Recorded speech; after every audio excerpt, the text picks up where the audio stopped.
Gracias, Sergio, por compartir el código QR de este ejemplo. Entonces vamos a darle voz a este ejemplo que aparece en el texto de circuitos en series y paralelos. Dice, la figura muestra un circuito compuesto de una batería de 24 voltios y 4 resistencias, R1, R2, R3 y R4, con sus respectivos valores. Nos piden que determinemos la resistencia equivalente, la corriente total, la caída de potencial en cada resistencia y las intensidades de la corriente en cada resistencia. Bueno, entonces para esto, fíjense, vamos a revisar el circuito y nos damos cuenta que R3 y R4 están en serie. Entonces podemos modificar el circuito y llegar a este, donde R34 es la resistencia equivalente de estas dos. Y por lo tanto, como son dos resistencias que están en serie, la resistencia equivalente, denominada 3,4 para ella, es la suma. Es decir, vamos a sumar R3, que es 220, y R4, que es 250, es decir, nos daría 470 ohmios. Ahora, revisando, ¿cierto? El gráfico nos damos cuenta que R2 y R34 están en paralelo. Entonces, un nuevo circuito que lo voy a llamar B. Tenemos R1 y la resistencia equivalente de estas dos sería R234. Y como están en paralelo, ¿cierto? Entonces sería, para calcular R234, sería 1 sobre R234 va a ser igual a 1 sobre R2 más 1 sobre R34. Reemplazamos los valores, sería 1 sobre 180, que es la resistencia 2, más 1 sobre 470, que es la resistencia 34, aquí la tenemos. Y eso nos da, ¿cierto? Ustedes pueden sumar eso, 13 sobre 1692, es decir, el inverso de R234 nos da la resistencia equivalente, que sería 1692 sobre 3, es decir, 130 ohmios. La he aproximado a ese valor. Listo. Y finalmente, un último diagrama, porque nos damos cuenta que R1 y R234 están en serie, ¿cierto? Entonces aparece la figura C, donde terminamos con una sola resistencia. Y esa resistencia equivalente, que esa es la del sistema, ya la que me están pidiendo acá, sería entonces sumar el valor de R1 más R234, que sería 130 más 110, es decir, 240 ohmios. Hemos calculado la resistencia equivalente. Ahora vamos con la corriente total. Recuerden que la intensidad de corriente o la corriente total no es más que el voltaje sobre la resistencia equivalente, que ya la tenemos. Es decir, vamos a dividir 20 sobre 24, perdón, que es 24, sobre 240. Es decir, que la intensidad o la corriente total es de 0,1 amperios. Fíjense lo que dice el texto. Dice que ahora debemos regresarnos en este sentido, ¿sí? Contrario a como lo hicimos para hallar la resistencia equivalente.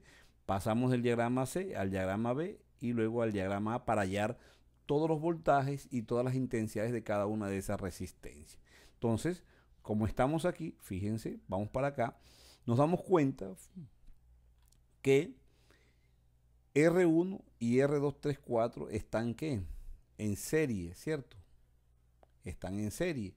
Es decir, tienen la misma intensidad. Quiere decir entonces que I1 es 0,1 amperio y I234 también tiene el valor de 0,1 amperio. ¿Por qué? Porque son resistencias que están en serie.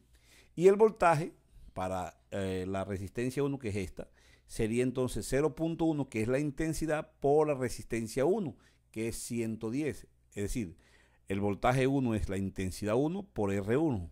Esto nos da un valor de 11 voltios.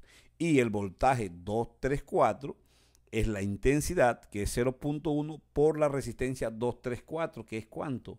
130. Es decir, nos da 13 voltios. Si sumamos estos dos, obviamente fíjense que nos da 24. Ahora continuamos entonces, ya llegamos aquí, ¿cierto? Ya llegamos acá. ¿Qué tenemos? Tenemos ya R1, tenemos I1 y B1.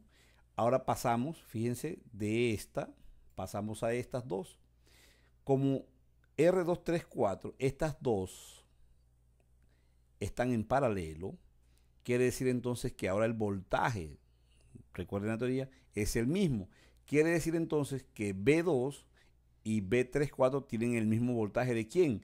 De 234. ¿Y 234 cuánto es? 13 voltios. Entonces, B2 es 13 voltios y B34 I34, que es este, porque voy a hallar la intensidad y la intensidad y el voltaje para cada uno de ellos, va a ser igual a ¿qué? A 13 voltios.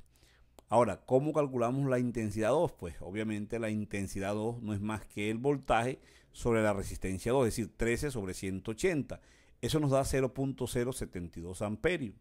Y I34, que sería 13 voltios entre la resistencia 3.4, que es ¿cuánto? 470, es decir, nos da 0.028 amperios. Finalmente, ¿sí? Pasamos ahora, ya tenemos R2, ¿cierto? Tenemos R2, que hemos calculado el I2 y el B2. Ya de este tenemos el I1, B1. Faltaría esta, ¿cierto? Que hace parte de estas dos, porque vamos al revés. Entonces, como estas dos resistencias están en serie, tienen la misma corriente, es decir, tendrán la misma corriente de R34, que es ¿cuánto? 0.028 amperios. Entonces, I3 y I4 tienen la misma intensidad. Y el voltaje, pues recuerden que sería I3 por R3, es decir, 0.028 por 220 nos da 6.2 voltios. Y B4, ¿cierto? Sería 0.028 por la resistencia 4, que sería ¿cuánto? 250. ¿Eso nos da cuánto? 7 voltios. Chicos, ahí terminamos entonces el problema, donde determinamos las intensidades de cada resistencia y también el voltaje. Además, la intensidad total y la resistencia equivalente.